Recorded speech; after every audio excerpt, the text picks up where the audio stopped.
Coucou tout le monde, aujourd'hui je vous retrouve pour ce make-up. Donc c'est un make-up que j'ai effectué pour un shooting photo. Si vous suivez un peu mon travail, vous savez que je suis prothésiste ongulaire de métier et je suis passionnée d'artistique. Donc voilà, là mon projet était de faire de très grands ongles et de faire un shooting photo.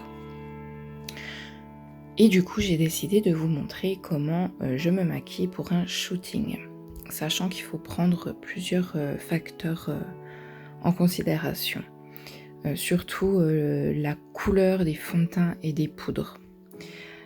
Donc là, j'ai pas fait mon teint, j'ai placé mes bouts de scotch et je commence par mes sourcils avec ma crème habituelle de Kat Von D en teinte blonde et je fixe avec le fixateur L'Oréal, fixateur et sérum. Ensuite, je vais prendre ma base P. Louise pour délimiter mes sourcils. Donc vous allez voir là, vu qu'on veut un make-up semi-parfait, je vais contourer mes sourcils. Donc comme d'habitude entre guillemets, parce que je le fais plus tout le temps, en dessous, mais également sur le dessus, pour avoir vraiment une forme bien définie. Donc je fais tout avec ma base P. Louise. Ensuite, je prends la palette Carnival, la XL. Je reprends juste avant ma petite palette de contouring de chez Révolution pour prendre la teinte la plus claire dans les beiges pour poudrer sous mon arcade. Ensuite, avec un pinceau fluffy, je vais prendre la teinte marron chaud, mais la plus claire, la teinte basique, pour faire comme un gros trait de liner. Donc si vous voyez que votre base a bougé un peu, n'hésitez pas à retirer avec votre doigt, parce que si vous laissez des marques, ça va se voir à travers votre make-up et ça sera pas joli. Je prends un autre pinceau fluffy mais un peu plus fin, et cette fois je prends une teinte marronnée, toujours dans les tons chauds, mais cette fois-ci la teinte All.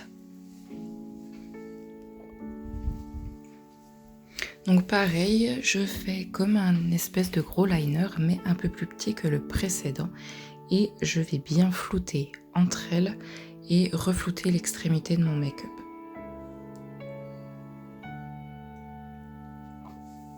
Là, j'avais vu que j'en avais pas mis assez de la précédente teinte, donc du coup j'en ai rajouté un petit chouï. Et j'hésite pas à prendre mon beige pour bien flouter. Le but de ce make-up, c'est d'avoir un liner flouté. Ensuite, je prends un petit pinceau crayon avec la teinte d'un marron foncé qui est la teinte Intuition. Donc toujours pareil, je me trace un liner que j'estompe bien. J'hésite pas à essuyer mon pinceau sur ma main pour venir essuyer l'extrémité de ma couleur. Et pour finir, je reprends un pinceau crayon, me semble-t-il, avec la teinte noire qui est la teinte Light Out.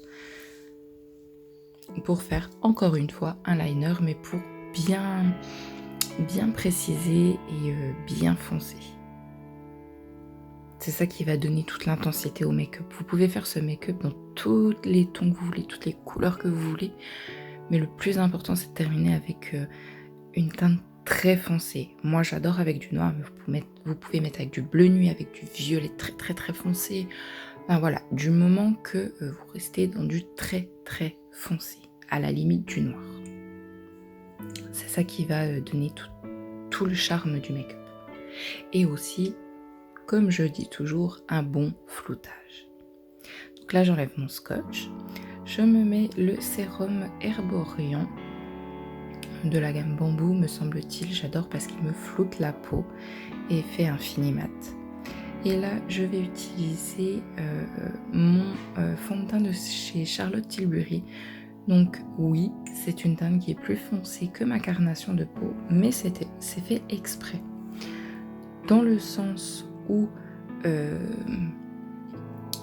quand vous prenez des photos, vous faites des shootings, tout ça, vous avez beaucoup de lumière qui vous éclaire. Et en général, des lumières assez froides. Donc ça va tout de suite vous faire un teint assez macabre, si je peux dire. Donc du coup, il ne faut pas hésiter à foncer votre teint pour ne pas paraître blanche. Ensuite, je prends mon anti-cerne de chez Woma, un fond de teint stick de chez Réserve Naturelle pour faire mon contour, et hop, je fais tout avec mon éponge.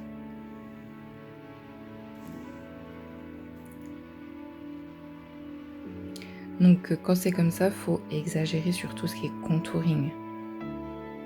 Donc là, c'est mon contouring, on va dire, classique, aux endroits classiques, pour la forme de mon visage.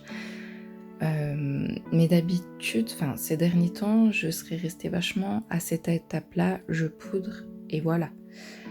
Mais là, pour un shooting, vous pouvez pas. Donc là, je vais bien poudrer mon visage après. Donc je vais mettre l'highlighter de chez L'Oréal aussi avant de poudrer. Je le kiffe, cet highlighter. Vous verrez après, je vous montre même, on voit à la caméra que même sous la poudre, il reste bien brillant.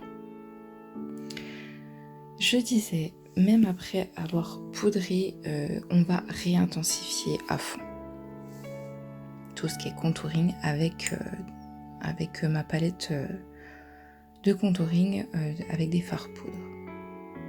Donc là, avec mes poudres Huda Beauty, je vais bien illuminer mes touches lumière, où je veux que ça reste lumineux. Donc avec la poudre blanche et avec l'autre, je termine mon visage. Donc ça, pour moi, c'est très très important lors de shooting, c'est de mettre entre guillemets la gomme de poudre. Donc déjà, ça fait tenir votre make-up, mais pour avoir un teint mat, bien mat. Parce qu'avec les lumières et tout, avoir un teint brillant, je trouve ça beaucoup moins joli. Je vais réilluminer mes zones lumière avec ma petite palette Too Faced.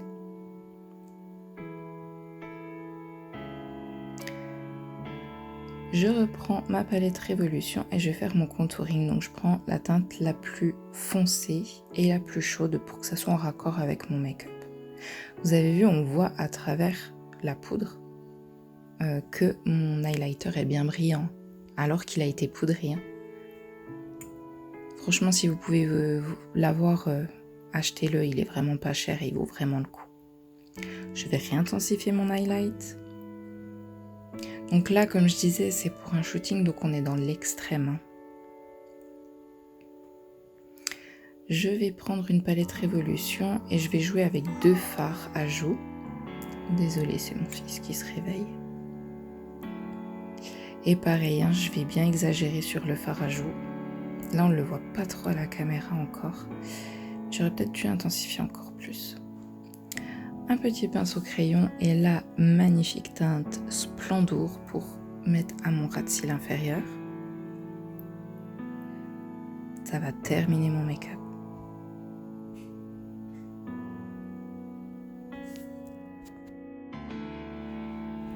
Ensuite, je vais prendre un liner pailleté or de chez LS Splash que je vais mettre à mon coin interne pour illuminer mon regard. Je vais prendre mes cols habituels de chez Cookies Makeup, le beige et le noir. Donc le noir, je le mets dans la muqueuse supérieure et le beige dans la muqueuse inférieure. Voilà, donc là j'ai refait un très fin liner avec le liner de chez Too Faced et j'ai mis mon mascara. Je voulais mettre des faux cils, mais ça fait trop longtemps que j'en avais pas mis, donc j'avais peur de mal les poser, bref, de gâcher mon make-up. Et je termine avec un rouge à lèvres mat de chez Maybelline. Donc là j'avais fait des boucles pour mettre en avant le côté romantique de ma personnalité. Je vais mettre un peu de shampoing sec. Voilà, pour nettoyer mes cheveux, on va dire ça comme ça. Et un peu de sérum à mes pointes. pour les nourrir. Et voilà le résultat du make-up. Donc encore une fois, c'est un make-up de shooting, donc le contouring est exagéré, tout est bien intensifié. Le but, c'est que ça fasse une peau parfaite. Voilà, j'espère que ce petit make-up vous aura plu. Je vous mets quelques photos du résultat du shooting. On s'est bien amusé avec mon chéri. Je le remercie encore tout plein pour ce qu'il a fait. Je vous fais des gros bisous et je vous dis à très bientôt. Bye bye.